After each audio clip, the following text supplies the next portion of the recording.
राजूला तहसील के खेड़ा गांव में अपहरण का शिकार बने देवशी भाई पोला भाई गुजरिया को मारीन पीपावाव पुलिस ने आरोपियों की चंगुल से सकुशल मुक्त कराकर एक महत्वपूर्ण सफलता हासिल की। सराहनीय कार्रवाई पर अमरेली जिला पुलिस अधीक्षक एसपी संजय खरात ने मारीन पीपावाव पुलिस टीम को बधाई दी है। एसपी संजय खरात ने बताया कि पुलिस की त्वरित कार्रवाई, सतर्कता और प्रभावी जाँच के कारण अपहरित नागरिक को सुरक्षित छुड़ाने में सफलता मिली। उन्होंने इस अभियान में शामिल सभी पुलिस अधिकारियों और कर्मचारियों के कार्य की प्रशंसा करते हुए उनकी मेहनत और प्रतिबद्धता को सराहनीय बताया। अमरेली जिला पुलिस नागरिकों की सुरक्षा और कानून व्यवस्था बनाए रखने के लिए लगातार प्रभावी कदम उठा रहा है।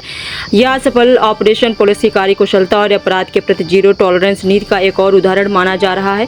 गुजरात स्टेट रिपोर्टर राठौर महेंद्र भाई की छोकरी पाइला बराबर ते वसारे बेहाડીને મને ગાડી ના જઈને તને બાંધવાનો છે, મારવાનો છે બરાબર ને વસારે કાંઈ ડાયનો થતો ને આઈને મારી નાખે બરાબર।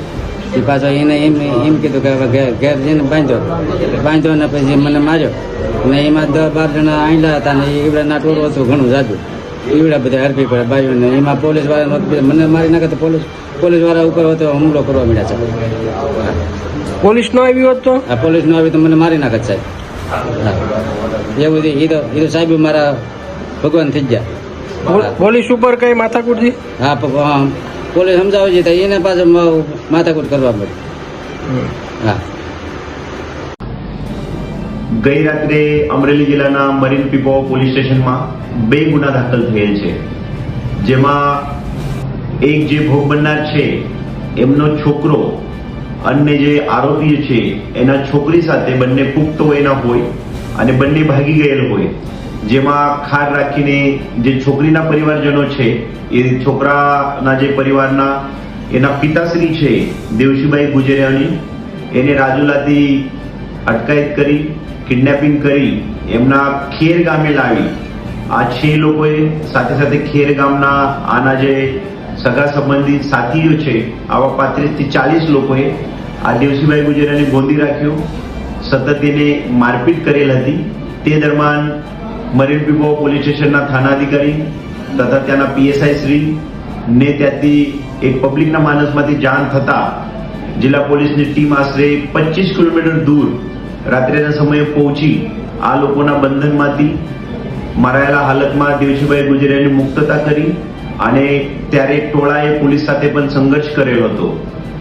જે બનાવમાં અત્યારે અમને એવું જાણવા પણ મળેલું છે કે કદાચ પોલીસ થોડીક લેટ થઈ હોત અથવા પહોંચી ના હોત તો આ દેવશીભાઈ ગુજરિયાને જાનની પણ જોખમ બની હોત। તો જિલ્લા પોલીસે બહુ સારું એવું એક બંધક બનાવેલ વ્યક્તિની ભોગ બનનારને આરોપીના કબજામાંથી છૂટકા કરીને એને આબાદ બચાવી લીધેલું છે। સાથે સાથે આ લોકોએ જે ભોગ બનનારની ધરપકડ કરી એને ગોંધી રાખ્યો, એને માર્યો, રાયોટિંગ કર્યો, તે બાબતે એક ગુનો પણ દાખલ કરેલું છે।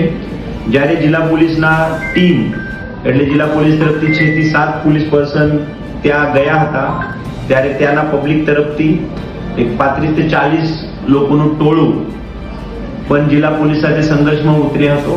આમાં અમારા પીએસઆઈ શ્રી અને 2 પોલીસ કોન્સ્ટેબલને પણ અમુક ઈજાઓ થયેલી છે અને અન્ય પોલીસ સાથે પણ આક્રમણ આ લોકોએ કરેલ હતી। તેના ભાગરૂપે જિલ્લા પોલીસ તરફથી આ લોકો વિરુદ્ધ સરકારી કામમાં અડચણ, સરકારી નોકરો પર હુમલો કરવું, રાયોટિંગ કરવું તે પણ ગુનો અલગથી નોંધવામાં આવેલ છે। બંને ગુનાના કામે જે આરોપી છે એને ઓળખાણ કરવામાં આવેલ છે। આરોપીનું હાલનું આગળની તપાસ તથા ધરપકડની કામગીરી ચાલુ છે। જિલ્લા પોલીસના મરીન પીપાવાવ પોલીસ સ્ટેશનના થાનાધિકારી ત્યાંના પીએસઆઈ શ્રી અને તેના સ્ટાફે આજે ભોગ બનનારને બચાવવાનું કામ કરેલું છે તે બદલ જિલ્લા પોલીસ પરિવાર તરફથી, સમાજ તરફથી હું તમામને અભિનંદન પણ પાઠવું છું।